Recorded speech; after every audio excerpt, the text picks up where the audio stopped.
Little hamburger place right across the street here called the Hamburger Inn is what we believed where it started. In the early days, we called them depression burgers because you could get them like 10 for $1 at one time. The onions gave it a lot more flavor and a lot, more to eat.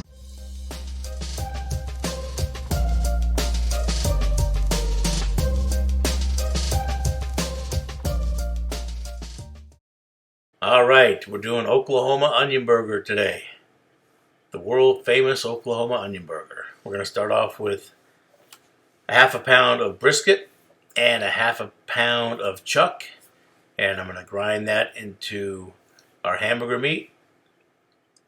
Then out of that pound, I'm going to make four 4-ounce hamburger balls. And we'll set those to the side.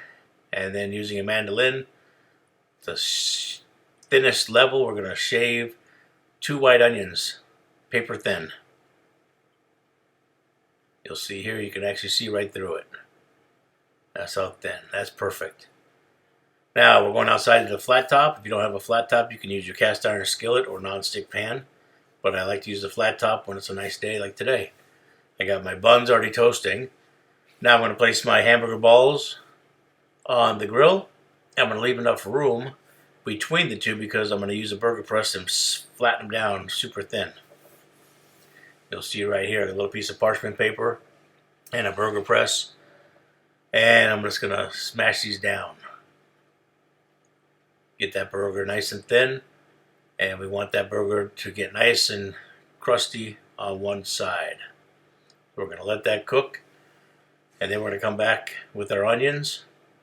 And we're going to put a heaping amount of onions on top of each burger. Oh, I almost forgot.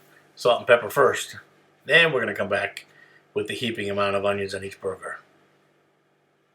And we're going to let these cook for about between 4 and 6 minutes. You'll notice on the outsides of the burgers are starting to get nice and brown. That's what you want. And once about 4 or 5 minutes pass, we're going to flip these over and cook them onion side down. Now we're going to put American cheese on these because that's how they do it in Oklahoma. But not just American cheese. We're going to go with a little bit higher quality. We're going to go with the deli style American cheese. And we're going to put 1 slice on top of each burger. And then once the cheese has melted, we're going to double stack these burgers and then go inside and we'll put our burger together. We're going to serve it on an onion bun with some homemade fries that we made. And I'm telling you, you've got a delicious, authentic Oklahoma onion burger that you made at home that is one of a kind. They made these back in the Depression days. That's why they used the onion, because meat was too expensive. And that's a little bit of history, but some great taste. Give them a shot. You're going to love these burgers. And thanks for watching, and come back soon.